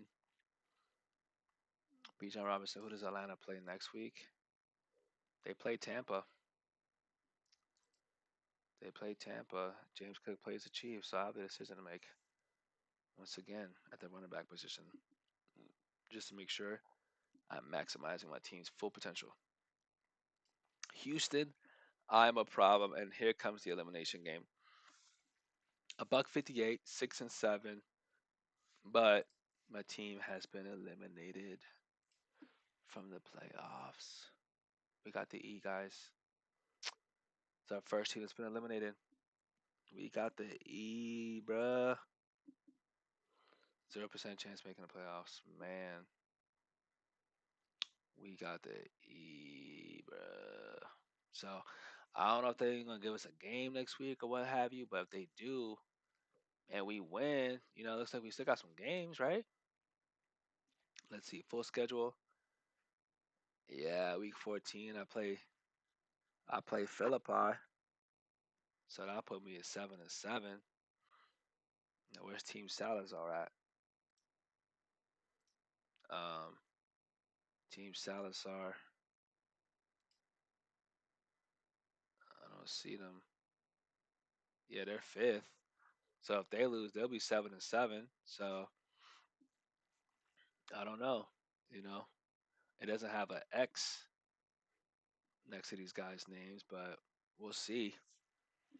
You know, so we'll see. But yeah, it looks like I'm out and I've been eliminated. But it's okay. Hey, listen, we went through. It took the second to last team on a third column, man. So that's a lot of teams in a row that are that have clinched the number one seed, clinched the playoffs, wild card in the hunt, and it looks like Houston has been eliminated. Let's go on the Snake Eyes. But hey, listen, I gotta say one thing before I move on from Houston. I'm a problem. Look at what I would have banged, right? Taking out Team Salazar, who's the fifth seed, okay, giving them a loss. So I mean, I don't know. Let's just say something, bro. Like Kyron Williams put up 20 points, bro. Brock Purdy 29. We did our thing. So let's see how we got it done. Let's give him some credit, man. Dak Prescott 28 points. Chris McCaffrey 22. Samaje Perine did not show up to work today. CeeDee Lamb with 32. Ayuk with 15. Kyle Pitts with 9. Puka with 23. He went out with a bang. Like I said, he was needed. Went out with a bang on my flex. Now he's out for the season. Falcons with 16. So we got Amari Cooper on the bench when he put up 6. But Cortland Sutton and A-Chain. So definitely probably be putting in A-Chain at that running back 2 spot. And Cortland Sutton at my flex since Puka Nacua is out with injury. Simple adjustment there, but unfortunate to be eliminated in this part of life. Snake Eyes. Let's see what we got. With the dub, close win.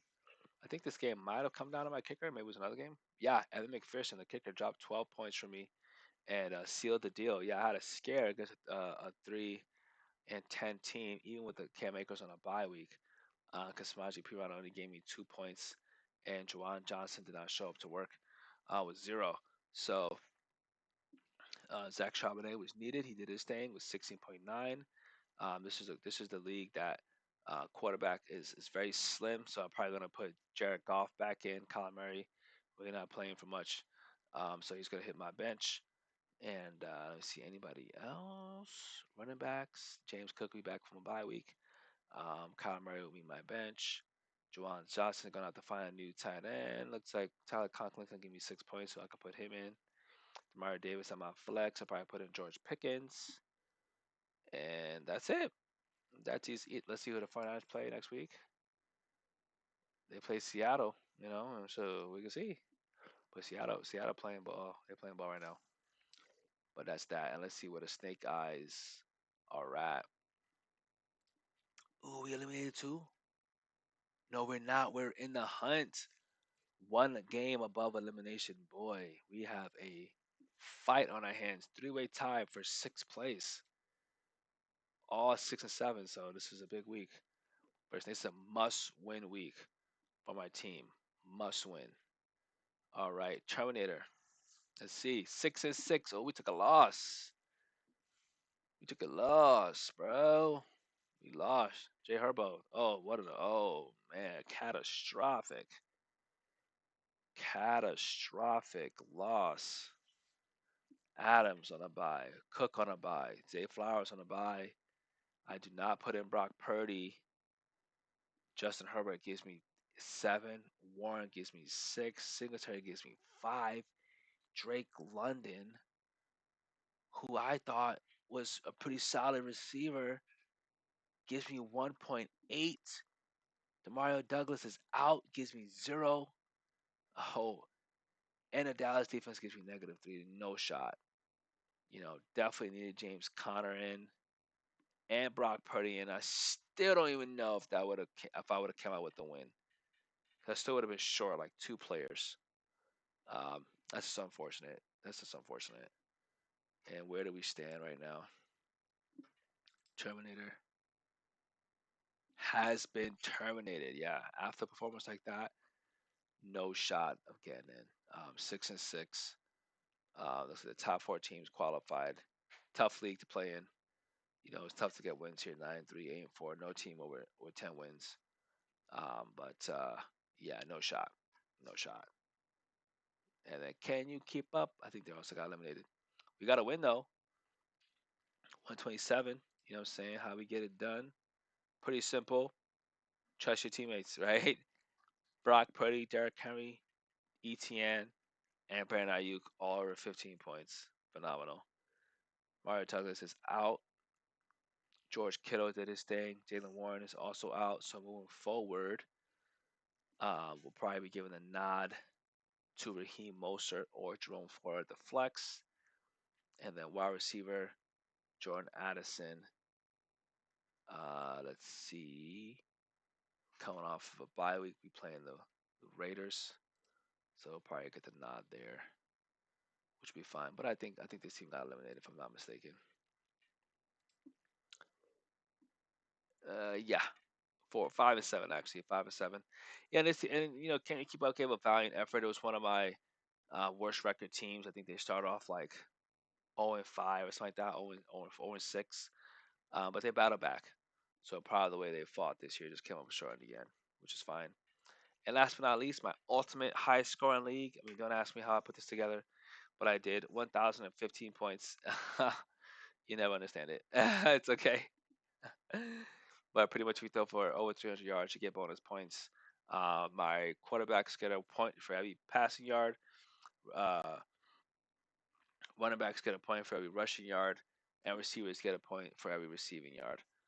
Because it's tough and difficult to earn yards in this league, and then you get bonus points for like 6-yard passing touchdown, 20-yard runs like that. Those things get bonus points because I give them that's what they call momentum points for your team.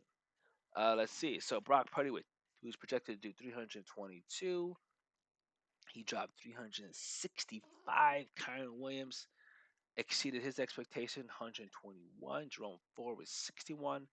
AJ Brown dropping a buck 32. CeeDee Lamb 174 points. You want to see how they did it, guys? You know what I'm saying? 116 yards reception and a touchdown. You know what I'm saying? So 174. Yeah, so you get bonus points for touchdowns and also for receive, all that stuff. So yeah, 89 points for Ferguson. Demario Douglas, he wasn't available, unfortunately, so probably going to put back in Tyler Lockett at that flex position. But nonetheless, 1,015, I'll take it. And that is my squad, guys. League home. I mean, I know this team's been not eliminated, but looks like we are in the hunt still, somehow. Sitting at 4-2. No, that can't be right. They're not giving me everything. Hang on. Sitting at 5-8. Yeah, sitting at 5-8. Yeah, sitting at 5-8. Yeah, it's gonna be interesting to see how this league breaks down. This is one of the leagues I told you guys that I just would primarily stay in connection with friends on the East Coast and buddies that I met out here on the West. So looks like my oldest brother here clinched the number 1 seed at 11-2, bro. That's the best record in any one of the leagues that I play in. 11-2. My boy Treg here, 9-4. So it looks like clinch almost the entire East clinched. Um, and then we have a battle out west. So I'm hoping to see one, two, three, four, five. So it looks like I think the top six teams make it maybe. I don't know if I did the top six or the top eight. I might have done the top eight, but so maybe three more slots left. But I need some help, man. I need some help.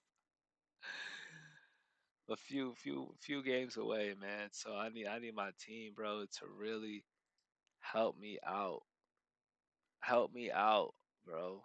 Help me out. It's so tough to win in this league, my goodness. And I've had so many injuries, and yeah, I just can't afford another loss. That's it. So, but that's that, ladies and gentlemen. This is my 24 uh fantasy football leagues. I mean ESPN Max limit on teams you can play with. I think it was like 25, but technically one is an ad, so it's 24. Um, and it's 11 beginner, 11 pro. One's my wife's league, and one is my bonus league for Extreme Point high scoring league with friends. So yeah, primarily my 22 leagues. Like I said, this past week went 19 wins, two losses, and one tie. The previous week I went 18-4, and the week before that was 17-5. So trending up. We have three teams who clinched the number one seed, 10 teams who clinched the playoffs, three teams in the hunt, three teams in the wild card, and three teams that have been eliminated. But overall, definitely a success. And we're talking about 2.5 columns of teams. If we're looking at it, all these teams clinched, and then all the way down to clinch. You know what I'm saying? So, very, very good job managing the team. And the way I really do it, I got a lot of questions asked about, hey, 22 leagues, man, dude, how do you have time to do this? How do you do all these leagues? Like, I never could do that many. I'm maxed out like two or four. I mean, honestly, man, I think it's simple. One, I just do it for fun. I do it for the love of the game. I went to school for, broadcast, communications, sports analyst. Was a former play-by-play commentator. In college, did an internship with Fox Sports. Coach high school football. So at the end of the day, played football at a high level, Division One, as a walk on, at West Virginia University. So for me, it's kind of what I do every football season. Is tune in, lock in, and pay attention. But I say the number one thing that I did on the app was I turned off the notifications. With being in 20 plus leagues, man, it's when somebody scores a touchdown, you have that same player in a dozen other leagues. It just vibrates. And with the NFL also having games being played overseas in Europe and what have you. I mean, my phone is going off at like 4 or 6 a.m. I'm thinking it's my alarm clock on a weekend, and it's not. It's a fantasy football app, so I had to turn off notifications, and that really help my mental state as far as just like not being bothered for like an hour, 3 hours straight. That's number one. Number two is just a balance. Like I said before, right? Football games are played on Sundays, Mondays, and Thursdays. So how I just go off of Monday being that last day. Tuesday, I check and see who won. Wednesday is really when I make all my trades or picks or anything like that. Check my roster, make the adjustments. Come Thursday, I'll do like one final check in right before Thursday night football kicks off just to make sure I didn't make any mistakes. So I just do like a one last review on Thursdays. And then, I don't touch my phone on Friday. I don't touch my, and I enjoy college football on Saturday, and cheer for the young men out there playing and balance makes the NFL. And Sunday, I tune into my game of the week that I'll pick for that day, and hope my team gets off to a good start on Thursday, performs well on Sunday. Any last minute games that are close on Monday, hopefully those players can pull it out. And then I check my phone on Tuesday to see who won. So that's kind of how I put it. It's really like 1.5 days of work that turned up into a full week of success. So I think the good thing about fantasy football is that If you're a fan of a team, and I get it, some people are really, really passionate about their team. They're diehard fans and been fans of one team the entire life. But for me, I've always been a fan of the players, and specifically individual players growing up, like playing running back, playing receiver, different positions in Pop Warner and high school football. I had to study tape on different guys. So in my free time, I had to take a look and see who's the best player on which team, and also, model my game after them. So it allowed me to gain appreciation for players who excel in their positions. So as I followed the league and covered the league as a sports analyst, I was able to, learn different players and see different players perform on different teams. So it really got helped me to gain an understanding of the entire league, and fantasy football just enhanced that because instead of just watching your team every Sunday, um, whether you go to the bar to watch it, you're in the house to watch it, or what have you, every game is meaningful that's being played because you can have a player from each team that's playing either against each other in head-to-head matchup, playing on Sunday. So it just allows me to have a greater appreciation for the entire league, for the hard work that these players get in. It also allows me to learn more than just one team. So for that, I say thank you NFL, thank you ESPN, most importantly, thank you Jesus for giving us this opportunity to be free and have the fun and enjoy the abundant life that He's blessed us with. And thank you, viewers, for tuning in, for watching and taking time out of your day to like this video, follow, subscribe, and share. So, welcome back to Is Moolah TV, and I got more content coming your way. Good night.